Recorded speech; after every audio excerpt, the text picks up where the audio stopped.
दुखों का पहाड़। हमारी इस खास पेशकश में एक बार फिर से आप सभी का स्वागत है। मैं हूं आपके साथ चित्रा त्रिपाठी। बात अब मानसून की मार के साथ जहां कई लोगों ने अपने को खो दिया, ये आफत दुखों का पहाड़ बनकर बरसी है।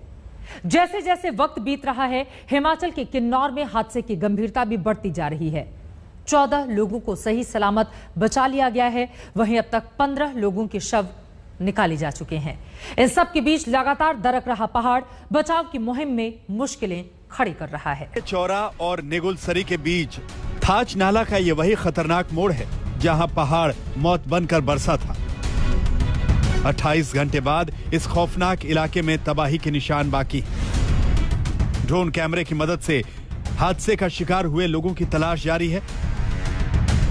वहीं हाईवे को खोलकर कई घंटों से फंसी गाड़ियों को धीरे धीरे निकाला जा रहा है। ये जो मेरे पीछे ठीक आप स्पॉट देख रहे हैं, ये वो जगह है जहां पर ऊपर से पहाड़ का मलबा गिरा है और ये नेशनल हाईवे नंबर 5 है जो कि हिमाचल को चाइना बॉर्डर, रिकांगपिओ, लाहौल स्पीति से जोड़ता है और ये फिर आगे पूरा हाईवे शिमला होते हुए दिल्ली तक जाता है। अब वो जहां पर वो बस दिखाई दे रही है, कल ठीक ऐसे हालात थे जैसे ये बस है, ऊपर से पहाड़ गिरा और पूरी की पूरी बस उसके अंदर समा गई। उसके आगे 4 कारें थी, वो कारें भी उसमें समा गई। पहाड़ बार बार दरक रहा है और रेस्क्यू का काम खतरे से खाली नहीं। नीचे गहरी खाई है, सतलुज नदी उफान पर बह रही है, वहीं ऊपर से पहाड़ टूट टूट कर नीचे आ रहा है। किन्नौर लैंडस्लाइड में राहत और बचाव में किस तरह की दिक्कतें आ रही हैं, आप मेरे ठीक ऊपर देखिए। पहले हम ऊपर से आपको नीचे का एंगल दिखा रहे थे और बीच में एनडीआरएफ के जवान आप देख सकते हैं जो राहत और बचाव कार्य में लगे हुए हैं। वहां से एक बार फिर से ऊपर से जो मिट्टी का धुआं दिख रहा है, दरअसल वहां पर फिर से लैंडस्लाइड हुआ है जिसकी वजह से जो लोग रेस्क्यू में सर्च में लगे हुए हैं उनको दिक्कतें आ रही है। कुल मिलाकर एक तरफ एनडीआरएफ और आईटीबीपी, एसडीआरएफ की टीमें लोगों को बचाने का काम कर रही हैं, तो दूसरी तरफ ये मौसम कहीं ना कहीं एक तरीके से खतरे का निशान बना हुआ है और रह रह के जो लैंडस्लाइड हो रही है उससे राहत और बचाव कार्य में भी दिक्कत आ रही है। उधर खाई में गिरी बस में सवार यात्रियों की तलाश के लिए ड्रोन की मदद ली जा रही है। गहरी खाई और दरकते पहाड़ में जहां इंसानों का जाना खतरे से खाली नहीं, वहीं ड्रोन की मदद से ही रेस्क्यू को आगे बढ़ाया जा रहा है। दरअसल अब भी कई लोग लापता हैं। बस में सवार यात्रियों के अलावा एक ट्रक और एक कार में सवार शख्स का भी सुराग नहीं मिला है। ये सभी करीब 28 घंटे पहले 11 अगस्त सुबह 11:56 पर इस तबाही के शिकार हुए थे, जब अचानक दर के पहाड़ ने चंद सेकंड में कई जिंदगियां समेत आधा दर्जन गाड़ियों को अपनी चपेट में ले लिया।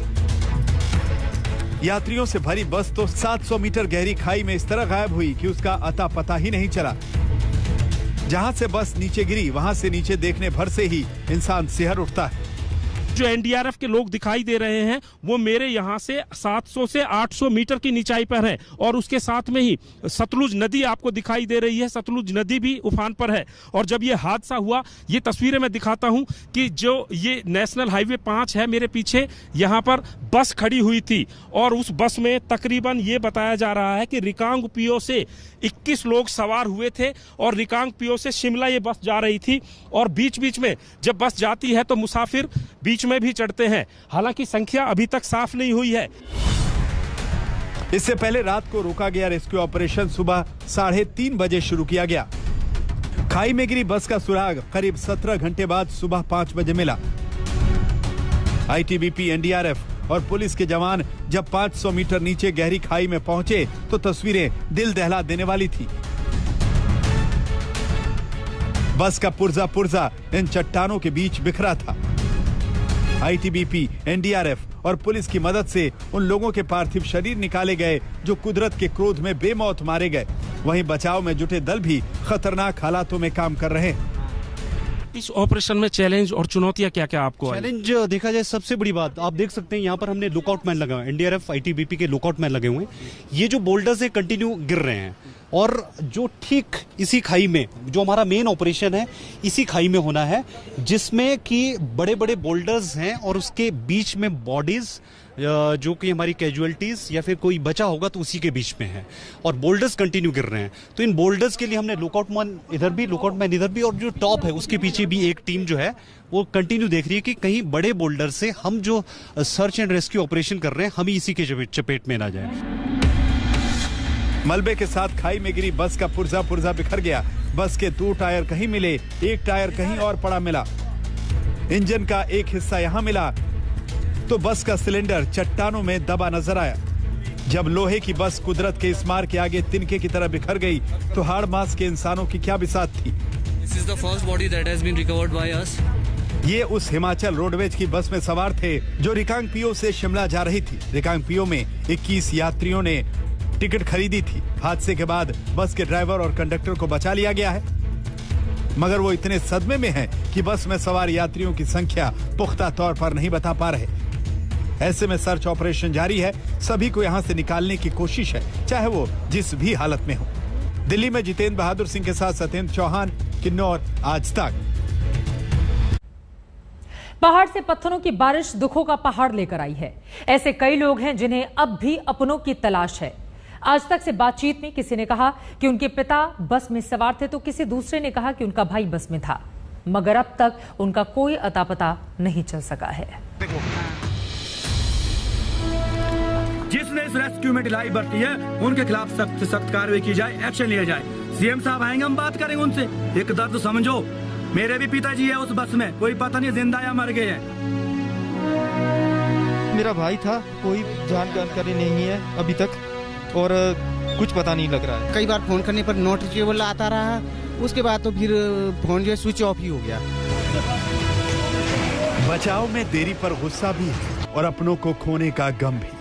मौत का पहाड़ ऐसा टूटा कि किसी से उसका बेटा छिन गया, किसी से उसका बाप, तो किसी से उनकी बेटी या मां।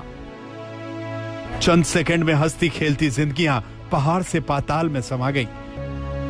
खौफनाक खाई में मौत की चीख निकल गई। बदकिस्मती का वो ऐसा पल था जब चकनाचूर हुए पहाड़ ने बस, कार, ट्रक और दूसरी गाड़ियों में सवार लोगों को मौत के मुंह में धकेल दिया। लगातार शवों को निकालने का काम जारी है, मगर अब भी ऐसे कई लोग हैं जिन्हें अपनों की तलाश है। मंगल सिंह का 29 साल का बेटा बस में सवार था जिसका कोई सुराग नहीं मिल पा रहा। यहाँ से जो है सुबह जो है भावनगर गया था, फिर भावनगर से जो वापिस घर चौरा आ रहा था। तो अभी तक कोई जानकारी नहीं मिली? कोई जानकारी नहीं है जी। आपका कौन था? मेरे ब्रदर है छोटे वाले, जो भावनगर से वापस आ रहे थे बस में, तो अभी तक कोई पता नहीं है। मृतकों में ज्यादातर लोग आसपास के ही इलाके के हैं। कल जब हादसा हुआ उसके बाद मशीनों के समय से न पहुंचने के बाद लोगों का गुस्सा सामने आया। उनके मुताबिक रेस्क्यू ऑपरेशन में 6 घंटे की देरी हुई, जो कई लोगों की जान पर भारी पड़ी। मेरे भी पिताजी है उस बस में, कोई पता नहीं जिंदा या मर गए हैं। पता नहीं कितने घर के लोग, कितने रिश्तेदारों के लोग उसमें पड़े होंगे, दर्द से करा रहे होंगे, रो रहे होंगे। बेचारे वो बोलेंगे क्यों? अब वो तो बेचारे दुख में, चलो हमने तो चलो हिम्मत रखी थोड़ी, हम तो बात कर रहे हैं, हम आवाज उठा रहे हैं, ये तो चीजें गलत है ना। एक तरफ लोगों की नाराजगी थी, मुख्यमंत्री का इंतजार था, तो मुख्यमंत्री जयराम ठाकुर करीब 24 घंटे बाद मौके पर पहुंचे। हादसे की जगह पर जाने के लिए उन्होंने शिमला से हेलीकॉप्टर में उड़ान भरी। बचाव अभियान की सबसे बड़ी विडंबना यह है कि मुख्यमंत्री को भी पता नहीं कि बस में कितने लोग सवार थे। ये मालूम पड़ा है कि बस जो है वो सड़क पर नहीं है और सड़क से नीचे गिरी है वो ढांक में, और कहाँ जैसे उसकी लोकेशन है उसको थोड़ा सा लोकेट कर रहे हैं, क्योंकि शायद वो मिट्टी के नीचे कहीं दबी पड़ी है।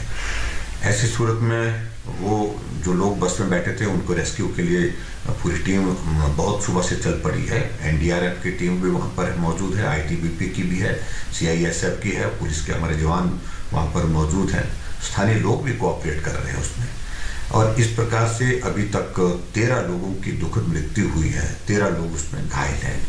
कुल मिलाकर के अभी तक की स्थिति इस प्रकार। तत्कालीन सहायता के तौर पर हिमाचल सरकार ने मृतकों के परिजनों को 20-20 हजार रुपए और घायलों को 5-5 हजार रुपए की मदद दी है, मगर लगातार दरक रहे पहाड़ की वजह से तबाही की आशंका बनी हुई है। जान का खतरा बरकरार है। जीना है तो मौत के इस डगर से ही सफर करने की मजबूरी है। सत्येंद्र चौहान, किन्नौर, आज तक।